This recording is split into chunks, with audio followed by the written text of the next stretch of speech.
Hello students, आज हम लोग इक्विलिब्रियम कांस्टेंट केपी के बारे में सीखने वाले हैं। इक्विलिब्रियम कांस्टेंट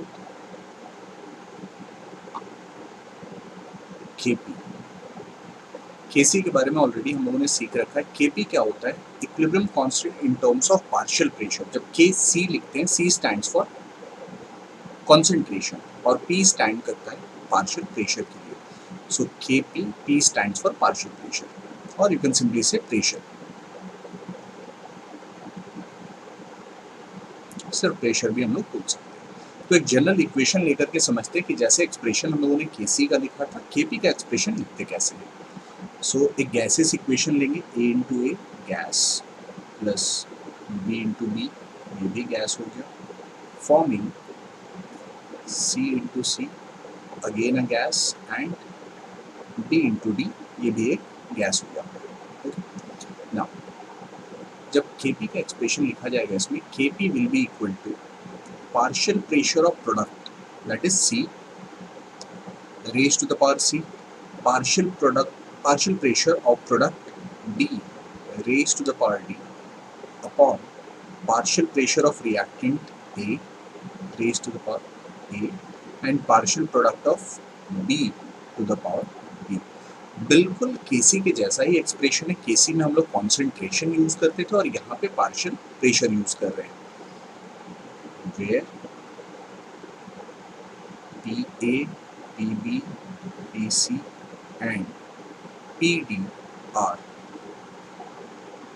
partial pressure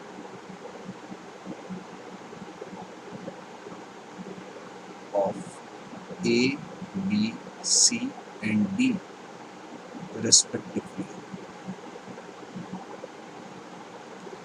तो PA partial pressure of A हो गया, PB partial pressure of B हो गया, PC partial pressure of C and PD हो गया अपना पार्शियल प्रेशर ऑफ D।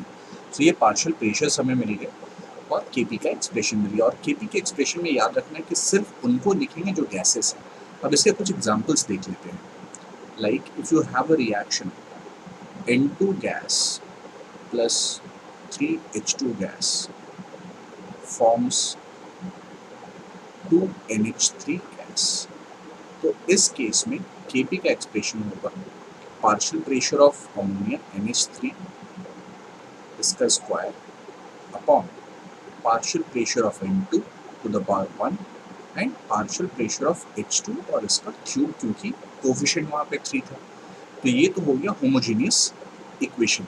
अगर हम लोग इसके प्लेस पे CaCO3 को ले लें, CaCO3 solid breaking to form CaO solid plus CO2 gas. अब पार्शियल प्रेशर तो सिर्फ गैस का होगा, सॉलिड का या लिक्विड का तो होगा नहीं।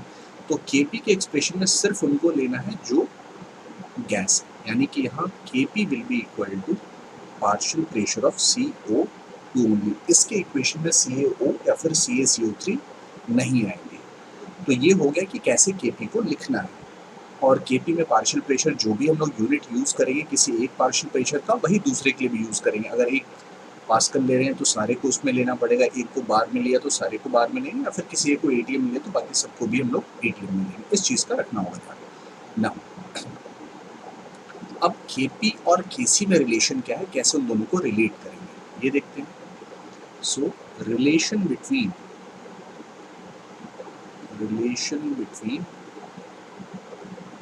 केपी एंड केसी कैसे रिलेट किया जा सकता है ये देखो। एक सिंपल इक्वेशन ले सकते हैं, गैस ले लेंगे, B into B gas and forming C into C gas plus D into D gas। तो इसके लिए Kp का एक्सप्रेशन अभी लिखा था, PC to the power C PD to the power D upon PA to the power A and PB to the power B। अब हम लोग यहाँ पे अगर आइडियल गैस इक्वेशन को यूज करें, यूजिंग आइडियल गैस इक्वेशन,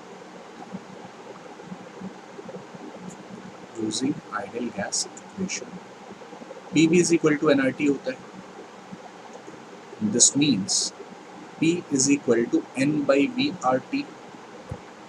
तो अगर हम लोग पी ए की बात करें तो पी ए लिख सकते हैं N by V of A into R T, और N by V of A जो होगा वो हो जाएगा concentration of A. So P A will be equal to concentration of A into R T. तो जैसे पी ए का concentration of A into R T हुआ, पी बी का concentration of B into R T होगा, P C का C का concentration of C into R T, और D का concentration of D into R T मिलेगा। इस वे में हम लोग कॉन्सेंट्रेशन ऑब्टेन करेंगे। So similarly P B will be equal to concentration of C R T, P C will be equal to, sorry P B का B होता, P C का हो जाएगा concentration of C into R T, and P D का हो जाएगा concentration of D into R T. तो इस वे में ये हमारे ऑब्टेन हो जाएंगे, P A, P B, P C और पी डी। अब के पी के एक्सप्रेशन में इसको स्टेट करते हैं हम।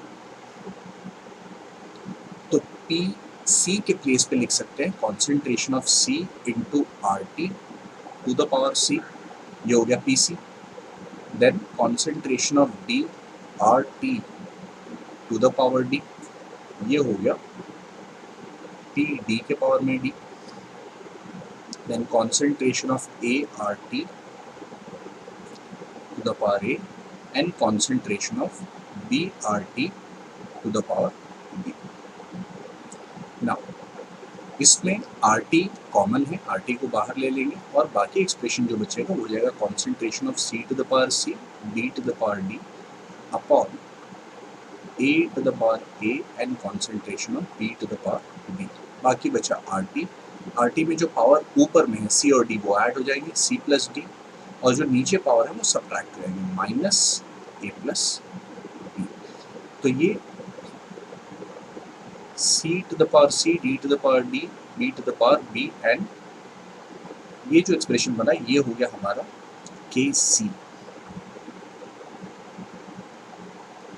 तो इसको लिख सकते हैं kp is equal to kc R T to the power delta n। Delta n हो गया c plus D minus A plus B, या फिर इसको ऐसा भी लिख सकते हैं नंबर ऑफ मोल्स या number of moles of gaseous product, moles of gaseous product minus number of moles of gaseous reactant, gaseous reactant. तो इससे मिल जाएगा डेल्टा एन। एक बार डेल्टा एन मिल गया तो केपी और केसी के बीच में रिलेशन भी फाइंड कर सकते हैं। तो इसका एक एग्जांपल देख लेते हैं, like N2 gas plus 3H2 gas forming 2NH3 gas. अब Kp और Kc के रिलेशन के लिए डेल्टा एन चाहिए, डेल्टा एन निकालेंगे सबसे पहले। So delta N is equal to number of moles of gases product, product यहाँ पे NH3, इसके moles 2, so 2 minus number of moles of gases reactant, H2 का 3 मोल्स और N2 का 1 मोल यहाँ पे, so 1 plus 3 that is 4, 2 minus 4 मिल गया minus 2। So Kp is equal to Kc R T to the power minus 2, ऐसा लिख सकते हैं। और we can write Kp is equal to Kc upon R T square. तो ये रिलेशन Kp और Kc का मिल जाएगा। तो अभी हम लोगों ने सीखा Kp का एक्सप्रेशन निकालते कैसे हैं and how to find out the relation between Kp and Kc। You can practice more problems on this जिसमें Kp और Kc को रिलेट कर सकते हैं। Thank you.